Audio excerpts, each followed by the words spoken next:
Agroegeli Bilinçli Tarım Programı'na tekrardan hoş geldiniz. Bugün Sakarya Toprak Analiz Laboratuvarı'ndayız. Sakarya'dayız, Adapazarı'ndayız ve Gülcan Hanım'la birlikteyiz. Artık git gel ikinci evimiz oldu Gülcan Hanım'da. Evet, hoş geldiniz. Hoş bulduk Gülcan Hanım. Ne iyi ettiniz. Her zaman bekleriz. Şimdi bugünkü konumuz hasat sonu fındık bakım. Hasatımızı yaptık. Fındığımızı kaldırdık.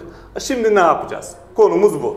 Toprak analizi yapmamız gerekiyor. Daha sonra ne yapacağız Gülcan Hanım?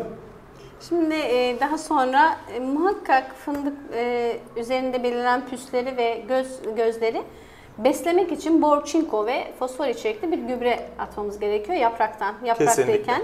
Bunun için de 4-15-0'da sizin firmanın hem bor hem çinko hem fosfor içerikli bir ürününüz var. Hepsini bir şişeye toplamışsanız ne iyi etmişsiniz. Fındık üreticisi gibi. Aynen. Evet, fındık üreticisi için de bir kolaylık. Kesinlikle. Çünkü bor çinkoyu ayrı atıyorlardı. Onu fosfor ağırlıklı bir gübre de yanında atıyorlardı. Onu eritmek zor oluyordu vesaire. Bunu kolaylaştırmışsınız. Bor çinko ve fosfor içerikli 4-15-0'ımızı veriyoruz. Bu sene ciddi bir sıkıntı var fındık arazilerinde. Fazla yağmurdan kaynaklı ve yanlış budamayla yaşanan kök çürüklüğünün nedeni olduğu mantarlar var ocak içlerinde. Ve o dallarda da ciddi mantarlaşmalar var, likenler var. Bunları da temizlemek için yanına bir bakır koyduruyoruz. İkisini aynı anda attırabiliyoruz. Yine sizin firmanın bir özelliği karışabilir olması. Uygulaması kolay. Evet, ürünlerinizin karışabiliyor olması çok güzel. Bunların ikisini uygulattırıyoruz. Hasat sonunda yapraktayken bu uygulamayı yapın diyoruz. Aynen. Bomba gibi bir seneye hazırlık olun. Yani muhteşem ikili Bostu 4-15-0 ve Kapur %8'liği kesinlikle uygulamanızı öneriyoruz burada. Bu var yok senesini gideriyor. Kesinlikle. Bu çok önemli. Fındık üreticisinde bu çok yaşanıyor. İşte bu sene yok senesi, bu sene var senesi deniliyor. Aslında böyle bir şey yok. Bunu hep anlatıyorum, hep söylüyorum. Siz doğru beslemenizi yapar ve doğru budamanızı yaparsanız yok senesi de bir sene yaşamazsınız. Bu bir sene veren fındık neden bir dahaki sene vermesin? Demek ki bir şeyler eksik. Aynen. Bir yerlerde yanlış yapıyoruz. Aynen. Hemen hasatımızı yaptık. Fındığımız yorgun düştü, meyve verdi. Hemen beslemeye başlıyoruz. 4-15-0'la seneye yok senesi yaşamıyoruz inşallah. Şimdi Gülcan Hanım komple ürünleri anlattı. Bana da anlatacak pek fazla bir şey kalmadı açıkçası. Diğer ürünleri de anlatabiliriz. Bölgede dediğimiz gibi kök çürüklükleri ya da bu gövdelerde yosunlaşma, aynı şekilde ağaçlar, budamalar kaynaklar, yaralar.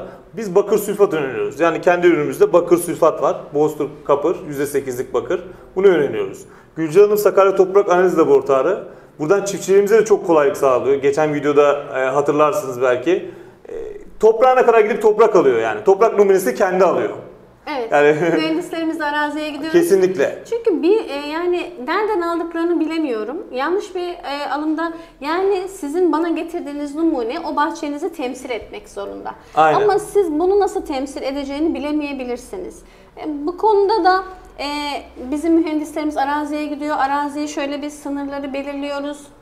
Toprak yapısına bakıyoruz. Bazen bir bahçede toprak farklı oluyor. Üretici bunu bölemeyebiliyor ya da bilemeyebiliyor. Biz bunu orada anlatıyoruz, izah ediyoruz. Hakikaten bir bahçede 2 ayrı uygulama bile yaptığımız oluyor bazen. Burada da yine teknik ekip bahçede yerinde tespit ediyoruz. Numunemizi alıyoruz. Analizimizin sonucunda 1 yıllık gübreleme programı yazıyoruz. Böyle gidince yani bilinçli tarım diyoruz. Aynen, bilinçli Teknolojiye ayak uyduruyoruz. Aynen. Doğru zaman doğru gübreleme oluyor böylece. Evet. Gülcan Hanım tekrar teşekkür ediyoruz. Biz teşekkür ederiz. Artık zevkle gelip gitmeyelim. Her zaman bekliyorum. Son bir şey söylemek istediğiniz bir şey var mı? Evet, yani biz her zaman söylediğim gibi ilk adım toprak analizi. Toprak analizinizde toprağınızı tanıyın. Toprağınızın sesine kulak verin diyoruz. O size zaten ne diyorsa söylüyor. Bunun haricinde geri kalan aslında çok basit. Her şey mevcut.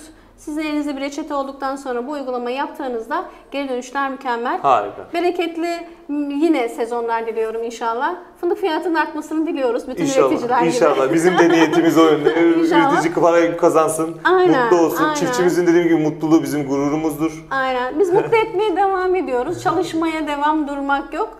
Sizinle, sizin firmayla çalışmaktan da mutluyuz. Biz de tekrar ben üreticiler adına da teşekkür ediyorum. Biz teşekkür gerçekten ederiz. Kaliteyi uyguna üreticiye ulaştırmaya çalışıyoruz. Kesinlikle. Zaten sonuçlar çok güzel, dönüşler çok güzel. İyi ki varsınız. Teşekkür ederiz.